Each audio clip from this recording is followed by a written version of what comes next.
I'm Vin. I'm Sori. And that's Shiny. Ghosty and Booby. I gotta figure out a metal name for Shiny. Because the big homie, he didn't like you. Yeah, I agree. I agree with him. For timely topical political commentary, you can hit us up in Middle America with Vin and Sori.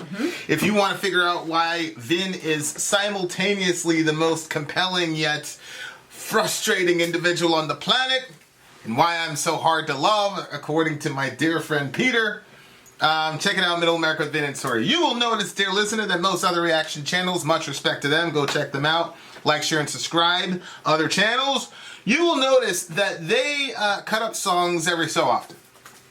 The reason they do that is very brilliant on their part, actually, because if you cut up the song, then here's what happens. You allow ads to run on your video. So before you guys saw this video, you probably saw some horrendous Trump or some horrendous Biden commercial or whatnot. And what happens is Google takes a cut and then you get a cut. Well, if you play the song all the way through, the record label gets notified, and YouTube basically said, well, we're taking our cut and your cut is going to the record label. So the way that we try to work around it, because we go straight through, but the people basically decided our solutions. Right, everybody liked it the way that it was before. So what we did was we did Patreon. So $1 that gave it Patreon gets you hooked up with an alliance. You meet the world famous Kellendros, the world famous Peter, the world famous Zonia. You get to pull your points together and all that jazz, and it's generally genre specific. We got a black metal, we've got an extreme metal group, and then what ends up happening after that is that you pull your points together and influence what songs that we do. Now, if you don't want to work in a team, or you're like, sorry, you're a filthy capitalist, you can take the 125 option, and once you do that, your song gets straight to that line. You don't have to work with your group or your team. That option is on Patreon, or you can go through PayPal and do it. Links are in the description of this video. Yeah, PayPal, Cash App, Venmo, all that stuff. And then you get lifetime VIP access on the restricted sites on the side of the website, etc., etc. This, however, is Metallica! Moth to Flame. Okay, ready? Moth into Flame.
That was a good one.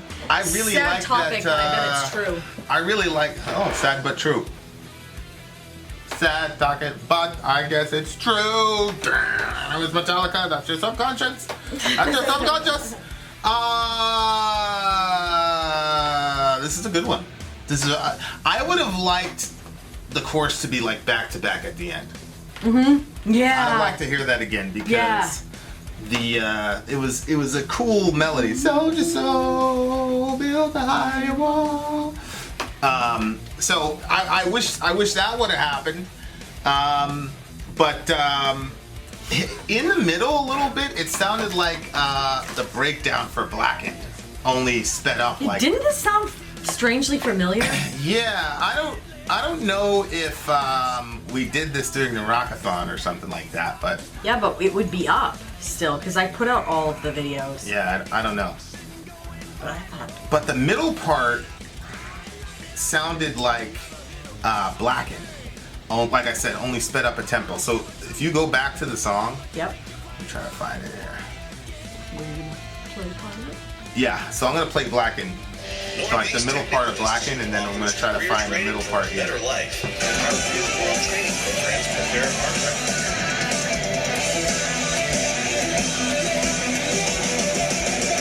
Okay. Where'd it go? Oh, I think it's right here.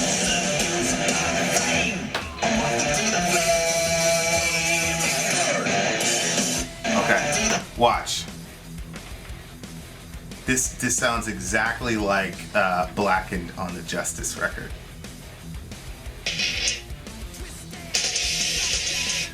Right there. Look.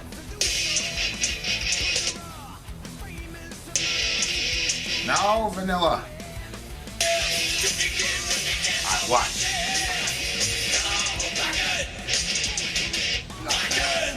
Watch.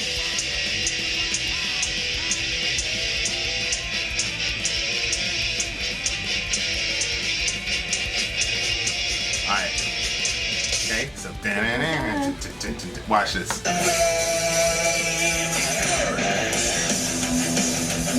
A faster version of Yeah. it does, yeah.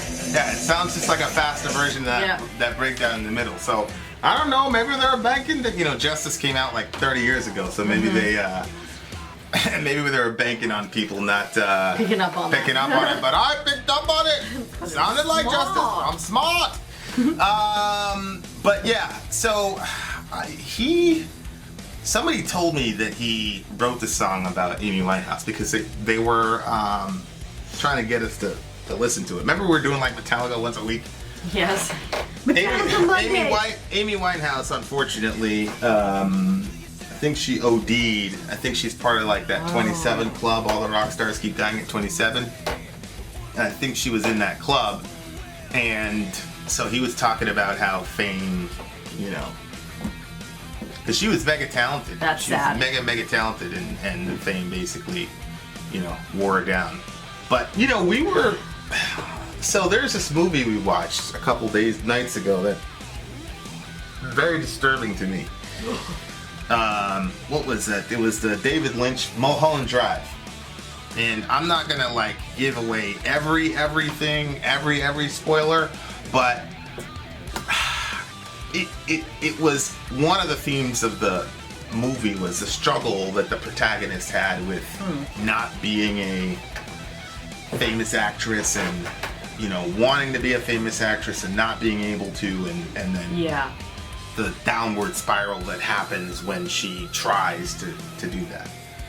And so there's just a lot of things that were going through my mind when You guys have a pillow beside you so I can pop it behind the back.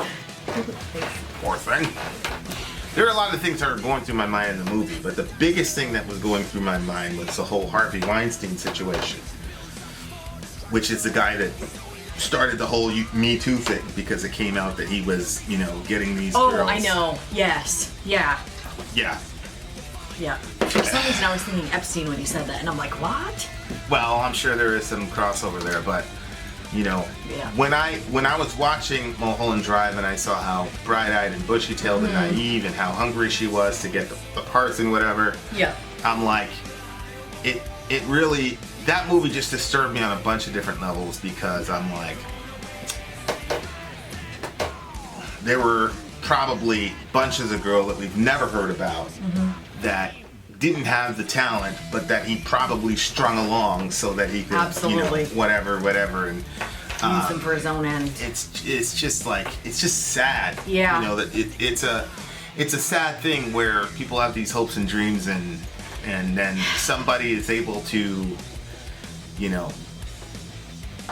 angle that to their advantage and not really worry so much about the destruction that. Well, I think too that sometimes people they start out on a journey and there's always people that will discourage them and say, that's because to me, like going into the arts is always something that people say, well, you're not gonna be able to make money off that. That's not a really good career choice because it's so few that can make it in there. Right. And so, like, if you've chosen that path and you've headed out on it, and then you get stuck in a situation where the only way to advance your career is to do what the person is telling you, and they've got you backed into a corner. Yeah. And so then the girl goes along with it because it's hard.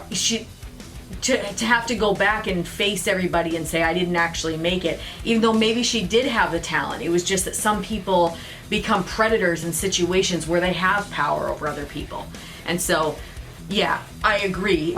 When she did that acting part and stuff, that it was like, oh my word. Like, Yeah, it's just how people, in the Weinstein situation, it was, he leveraged these girls' desire for fame to his advantage. yeah. And it's a really sick thing. And I don't, he got jammed up because of sexual assault, like him not learning what no meant.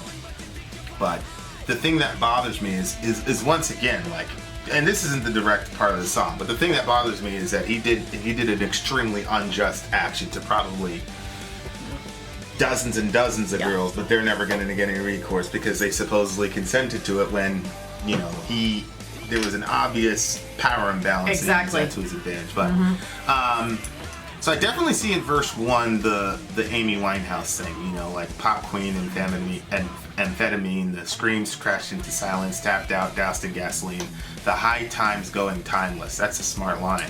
I didn't understand that line, actually. So the High Times is I'm pretty sure this is what he's talking about. It's a magazine that's like dedicated to like weed, like like New York Times, the High Times. But then it says going timeless, which means the drugs took her into eternity. Basically, is how I. Isn't Timeless a magazine?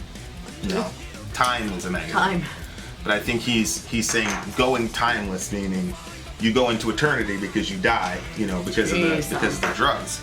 Oh God. Right, high times going time. That's probably the smartest line I've ever seen James. I was stuck on that for like a third of the song. High times going timeless.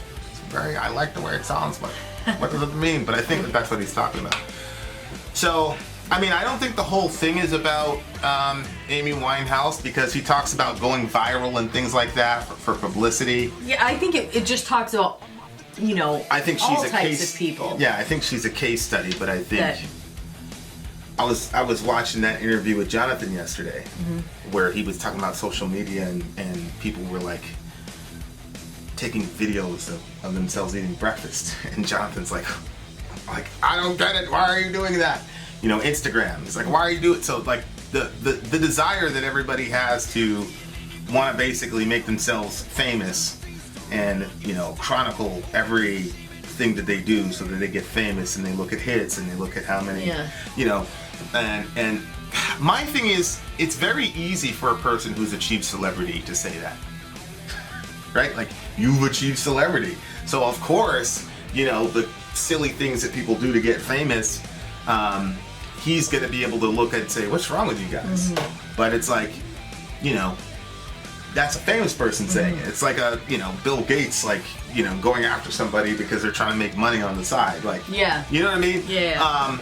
And then the other thing is pretty crazy is because fame has, you can try to find a way to eke out that culture into a business like we have. Like, that's the other irony of the song, is that here we are talking about people who do things to be famous, and now there's like this weird sort of Because before it was just famous and regular person. Yeah, yeah. And then social media has created this sort of like, subculture of fame to where there's some people on social media that other people would rather. I remember out clear as day, we're at this band show one time, and it was kind of like a backstage type of vibe, and then the band person was like standing right there, and the person was talking to us. Yeah. And like the band person was like, I'm like, the guy's over there, like the big guy's over there, but people were talking to us, and that was a weird kind of moment, you know what I mean? Because I was like, what? You know, like, what's going on? I remember seeing your face. I was very confused. And, people were, Hillary Clinton was, so it's just. It does make a weird little pocket that wasn't there before. And you can be famous now within a subculture and not really be, like, known. So, like, for instance, like, Korn got famous, and I wasn't into metal. We couldn't even listen to other music, but I knew about Korn. You know what I mean? Because they got so famous that they kind of like had their influences in other places. Right. With the YouTube thing, it doesn't seem so much like that. You know what I mean? Like you can be famous within your little pocket. Right. But people all elsewhere have no clue who you are. Yeah, and I think if most like mega famous people could have it, they'd have it that way. Mm-hmm. So that they could still go shopping and take their kids out to baseball or whatever without getting, without getting harassed. Like, I don't, people walk up to us at Walmart or whatever. Like, I don't feel like it's harassment. It's not. I mean, it's one or two people. You know what I mean? But if I had like 70 people around me every time I went to Walmart, like I would lose my mind. Like, I like it when people be like, sometimes people will just like stare and then I don't know if it's because of the channel or if it's because of something else, and then sometimes it makes me feel uncomfortable. So it's like, if you recognize us and you don't want to, you're like, because a lot of times people are like, well, I don't want to be that person that like comes up and disturbs you. Like if you feel like that, you could just be like, what's up, Sori? Something, so that I know. Yeah. Well, no, if I see people or people recognize, the only time when I was really like, really, was that time we had to go to court to settle the situation. Oh, yeah. And then as soon as the doors open, the guy's like, oh my God. Yeah, but that actually helped me. I know it helped you, but to me, I was like, but every other time, like I run into somebody, it's like, it's cool. It's like, it's just a friend. You know what I mean? Like, yeah. Because that's the other thing about us. It's like, we're talking about things, we're talking about life issues, and our friends are sharing with us back and forth. So then when you see him, it's not really like meeting a famous person, it's meeting like a friend. Like musicians and actors are not like bearing their soul every day for 2 hours a day or whatever. So when people come up to us, it's different. It's we're friends. The whole fame thing is really not a factor. I think it's the conversations about the human experience and wrestling with all these different ideas and trying to figure out what the artist is saying and enjoying the shared love of music. So so what I'm saying is, if you see him in Walmart or something like that, say hi and let's chop it up, let's talk, so because I'm just as interested in what they have to say, but at the same time, like there are people who like I kind of worry about it with one of our kids, right? Because absolutely, the first thing I thought of when he was talking about amphetamine and things like that is the little endorphin kick that people get when somebody likes their content. Like one of the kids is like very big on how many likes they got and all this, and I'm like, I want her to be able to do her thing, you know what I mean, and have her own interests and not impose myself on her, but at the same time, like I try to talk to her and be like, why is that so important? I know.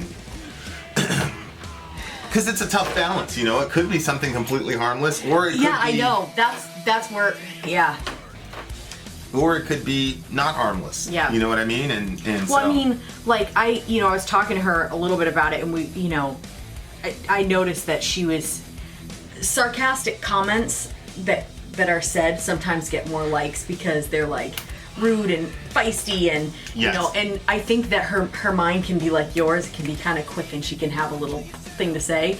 And so, I noticed that her comments were kind of taking that sort of a turn. Right. And so, we had a conversation about it, and, I talked to her about my experiences with it in the comment section and stuff. And then I said, honey, I said, you don't know what situation people are in on the other side of the screen. And so you might think you got a little dig in on that person, but you don't know what kind of day that they're having. Yeah. And sometimes for some people, something as small as a comment can be a make it or break it for them.